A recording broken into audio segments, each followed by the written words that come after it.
Hello दोस्तों, welcome to my YouTube channel. तो आज हम लोग बात करते हैं क्वेश्चंस की जो कि कमेटी से रिलेटेड है। इसमें पहला क्वेश्चन है, name the person who will preside over the committee of secretary COS formed by the union government to suggest measure to mitigate financial stress in the telecom sector। तो इसमें पूछा था कि कौन हेड करेगा कमेटी को जो कि टेलीकॉम से रिलेटेड है, जो फाइनेंशियल स्ट्रेस है उसे कम करने के लिए। तो इसका राइट आंसर होगा सी ऑप्शन, राजीव गाउबा। ये था, इसका मतलब ये था कि ये 2019 में कमेटी बनी थी, 24 अक्टूबर 2019। इसमें सुप्रीम कोर्ट ने एंड कर दिया था जो टसल चल रही थी बिटवीन DOT जैसे डिपार्टमेंट ऑफ टेलीकम्युनिकेशन और टेलीकॉम ऑपरेटर्स के बीच में। उसमें था कि सुप्रीम कोर्ट ने कहा था कि 92,000 करोड़ रुपए पे करना पड़ेगा गवर्नमेंट को, टेलीकॉम कंपनी करेगी फॉर स्पेक्ट्रम और लाइसेंस के लिए। उस जिसमें दो कंपनी थी, भारती एयरटेल और वोडाफोन आइडिया।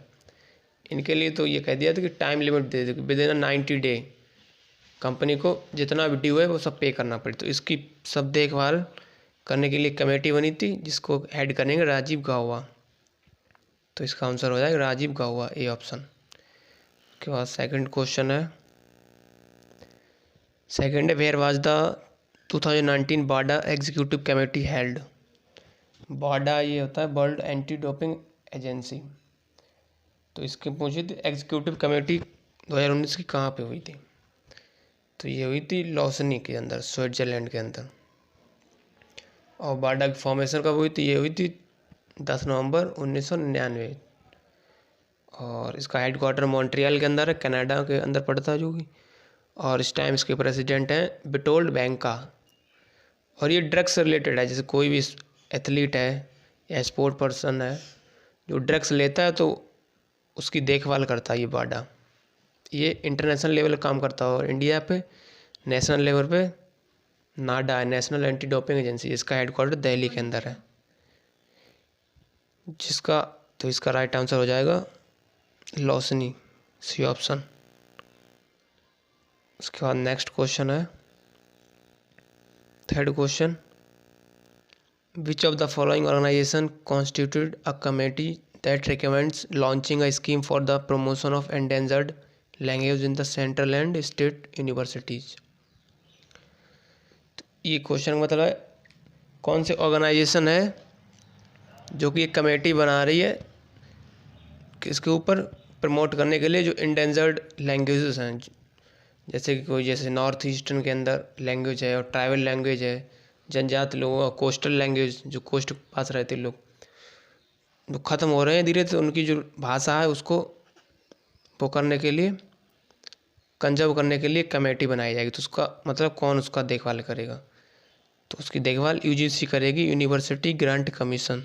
तो इसका आंसर होगा UGC, यूनिवर्सिटी ग्रांट कमीशन। और इसके लिए गवर्नमेंट ने 50 करोड़ रुपए भी दिए थे इसको मतलब कंजर्व करने के लिए। 9 सेंट्रल यूनिवर्सिटी को दिए थे जो कि UGC के अंदर आती हैं, मतलब उसी के अंडर ये सब आती हैं। तो इसका आंसर हो जाएगा यूनिवर्सिटी ग्रांट कमीशन, UGC। अब इसके बाद नेक्स्ट क्वेश्चन है, when did the RBI form UK सेना कमेटी। RBI ने UK सेना कमेटी कब फॉर्म की थी, कब बनाई थी। तो इसमें ईयर तो पूछे नहीं है, ईयर हो जाएगी 2019 और इसका आंसर होगा जून 19, बी ऑप्शन हो जाएगा, जून 19। ये कमेटी किससे रिलेटेड थी ये देख लेते। तो ये कमेटी जैसे कि जो स्मॉल बिजनेसमैन को जो हर्ट हुआ था डिमोनेटाइजेशन के समय और जो GST के समय, डिमोनेटाइजेशन के समय नोटबंदी हुई तब ये लिक्विडिटी की बहुत क्रंच आ गया था, मतलब तरलता जो होती है उसका, कैश की बहुत दिक्कत हो गई तो उस टाइम। तो उसको देखभाल करने के लिए और MSME को बढ़ावा देने के लिए UK सेना कमेटी RBI ने फॉर्म की थी। तो इसमें ये MSME होता है micro small and medium enterprises, इसको हिंदी में कहते हैं लघु कुटीर एवं मध्यम उपक्रम। और ये अपनी अराउंड 63 मिलियंस कंट्रीब्यूट करता है अपनी इकोनॉमिक ग्रोथ के अंदर, और जिसमें 45% मैन्युफैक्चरिंग को आउटपुट यही देता है MSME, और 40% एक्सपोर्ट करवाता है, और ये 28% GDP का है, मतलब ग्रॉस डोमेस्टिक प्रोडक्ट, GDP का 28% MSME से ही आता है। तो ये सब इनकी देखभाल करने के लिए RBI ने कमेटी फॉर्म की थी, जो कि यूकेसिना कमेटी थी, और ये जून 2019 को फॉर्म हुई थी। तो इसका आंसर हो जाएगा जून 19। उसके बाद नेक्स्ट क्वेश्चन है 5th।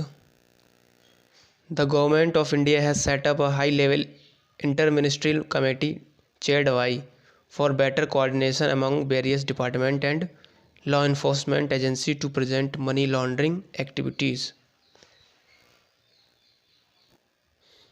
तो इसका मतलब हो जाएगा जो गवर्नमेंट ने एक high level inter ministerial committee बनाई है, उसको कौन चेयर करेगा, मतलब कौन देखेगा।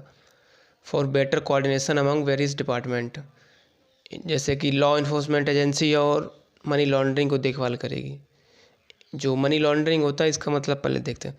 मनी लॉन्ड्रिंग होता है जो अवैध तरीके से कमाई गई काले धन को वैध तरीके में कमाई गई धन के रूप में दिखाने से होता है ये मतलब। और जो लॉ इन्फोर्समेंट एजेंसी है, कानून प्रवर्तन एजेंसी, तो ये सब मिलकर काम करेंगे मनी लॉन्ड्रिंग को कम करने के लिए। तो इसके लिए जो हेड होगा उस कमेटी का, वो कौन है, तो वो हो जाएंगे अजय भूषण पांडे। ये रेवेन्यू सेक्रेटरी भी थे उस टाइम। तो इसका राइट आंसर हो जाएगा ए ऑप्शन। उसके बाद नेक्स्ट क्वेश्चन है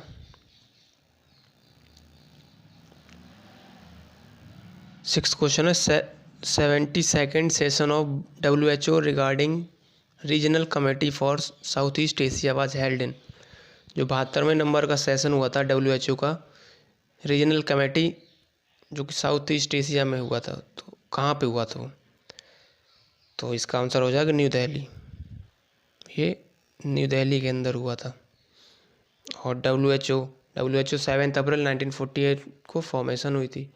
इसका हेडक्वार्टर जेनेवा के अंदर है, और प्रेसिडेंट इस टाइम टेड्रोस हानेमान, जो कि इरिट्रिया से हैं। इरिट्रिया की राजधानी है अस्मारा। तो इसका आंसर न्यू दिल्ली हो जाएगा। उसके बाद नेक्स्ट क्वेश्चन है 7th। Who is the head of the CPWD central work public department committee to formulate the design policy for building construction and infrastructure development. तो ये 7th क्वेश्चन, इसका मतलब है जो CPWD है, इसने कमेटी फॉर्म की है जो कि जो बिल्डिंग कंस्ट्रक्शन और इंफ्रास्ट्रक्चर है डेवलपमेंट, उसकी डिज़ाइन को मतलब देखेगी। तो इसका राइट आंसर होगा MK शर्मा कमेटी। इसका आंसर हो जाएगा ए। और ये जो CPWD होता है, ये लोक निर्माण विभाग है, सेंट्रल केंद्र का होता है लोक निर्माण विभाग, वर्क पब्लिक डिपार्टमेंट। तो ये भवन निर्माण और बुनियादी ढांचा, ये इंफ्रास्ट्रक्चर होता है, बिल्डिंग कंस्ट्रक्शन, इसके विकास के लिए एक डिज़ाइन नीति बनाई है इन्होंने। उसको मतलब कैसे कौन सी बिल्डिंग किस हिसाब से बनेगी, तो ये सब देखभाल MK शर्मा जी करेंगे। तो इसका राइट आंसर हो जाएगा ये ऑप्शन। उसके बाद नेक्स्ट क्वेश्चन है union government has constituted a 3-member committee to oversee the bifurcation of Jammu and Kashmir in 2 union territories and look into the distribution of assets and liability of Jammu and Kashmir between 2 successor union territories that will come into existence on 31st October. Who will be the chairman of the committee? इसका मतलब है जो Jammu and Kashmir में article 370 था, उसको bifurcate कर दिया गया। तो आर्टिकल 370 और 35A इसको हटा दिया गया। तो इसके लिए जो कमेटी बनी थी, उसका मतलब किसने चेयर किया था, उसको हेड कौन था, तो इसका राइट आंसर होगा संजय मित्र। डी ऑप्शन हो जाएगा संजय मित्र। इन्होंने कमेटी चेयर की थी, इन्होंने ही बात की थी उसको हटाने की। उसके बाद ये 5 अगस्त 2019 को government of India revoke the special status. उस टाइम मतलब 5 अगस्त 2019 को इंडिया ने इसको हटा दिया था। और आर्टिकल जो 370 है और 35 है, ये आई कब थे, इनेक्ट कब हुआ था इंडिया के अंदर, तो ये 26 नवंबर 1949 में इनेक्ट किया गया था। और इसको लागू कब किया गया था? इसको लागू किया गया था 31 अक्टूबर को 2019 को। ये हो जाएगा, इसका राइट आंसर हो जाएगा संजय मित्रा। उसके बाद नेक्स्ट क्वेश्चन है 9th question, UK Sinha committee recommend startup policy for startup in other states. जो यूके सिन्हा कमेटी थी, ये कौन से स्टेट को देख के मतलब उसका इनोवेटिव तरीका जो है मॉडल उसके हिसाब से किया गया था। खुद कौन सा स्टेट हो जाएगा वो? तो इसका स्टेट हो जाएगा तेलंगाना। तेलंगाना के मॉडल को देखते हुए पॉलिसी को स्टार्ट किया गया था यूके सिन्हा कमेटी को। उसके बाद नेक्स्ट क्वेश्चन है 10th number, what is the name of the committee that is appointed to study base structure of ग्रामीण डाक सेवक्स। जो जीडीएस होता है, पोस्ट ऑफिस नहीं होता, उसी के बारे में कौन सी कमेटी बनी थी जो कि बेज स्ट्रक्चर जो भत्ता होता है इन लोगों का सैलरी के बारे में उसमें चेंज आया था। तो वो कौन था, कौन सी कमेटी थी? तो वो हो जाएगी कमलेश चंद्र कमेटी। ये आंसर होगा इसका। इसमें था जो टीआरसीए था, टाइम रिलेटेड कॉन्टिन्यूटी अलाउंस होता है एक टीआरसीए, इसको रिप्लेस कर दिया था न्यू बेज पेमेंट सिस्टम से। और इसमें मिनिमम वर्किंग आवर्स थे जीटीएस में, उसको इंक्रीज कर दिया था फ्रॉम 4 आवर्स टू, मतलब 3 घंटे से बढ़ा के 4 घंटा कर दिया गया था। तो ये चीज़ें थी इसमें, इसको मतलब चेंज किया गया था बेस सिस्टम के अंदर। तो ये चेयरमैन इसके थे कमलेश चंद्र कमेटी हो जाएगी इसका आंसर। उसके बाद नेक्स्ट क्वेश्चन है 11th number, who among the following presides the joint sitting of parliament. तो ये पॉलिटिक आ गया इसमें। तो जो जॉइंट सिटिंग होती है पार्लियामेंट के अंदर, वो कौन उसको प्रिसाइड करता था? वो लोकसभा का स्पीकर होता है। ये ऑप्शन हो जाएगा। उसके बाद नेक्स्ट क्वेश्चन है, अंत्योदय अन्न योजना AAY was launched in 2000 which is the first implemented by which state of India. जो अंत्योदय अन्न योजना है ये 2000 में लॉन्च हुई थी। तो सबसे पहला कौन सा राज्य था जिसके अंदर ये इम्प्लीमेंट की गई थी? तो ये पहला राज्य हो जाएगा राजस्थान। राजस्थान के अंदर सबसे पहले इम्प्लीमेंट की गई थी। उसके बाद नेक्स्ट क्वेश्चन है, the employment guarantee scheme was first introduced by which state government in 1972। जो एम्प्लॉयमेंट गारंटी स्कीम थी वो सबसे पहले कौन से राज्य में इंट्रोड्यूस की गई थी? और वो भी ईयर 1972 में। तो वो किया गया था महाराष्ट्र के अंदर। इसका राइट आंसर हो जाएगा ए, महाराष्ट्र। इसी से रिलेटेड यही थी, अब उसे कर दिया गया Mahatma Gandhi employment guarantee act 2005 में, जो कि महात्मा गांधी के नाम से कर दिया गया है। उसी को मनरेगा कहते हैं। इसके बाद नेक्स्ट क्वेश्चन है 14th, who is the head of the expert committee to examine various issue related to UPSC civil services examination to select IAS and IPS officers. मतलब एक एक्सपर्ट कमेटी बनाई गई थी जो कि एग्जामिन करेगी various issue related to age relaxation और eligibility, syllabus and pattern of the civil service examination. तो इन सब चीज़ों को जो देखेगी उस कमेटी का कौन हेड हुआ? तो वो थे BS बासवान। सी ऑप्शन हो जाएगा, BS बासवान।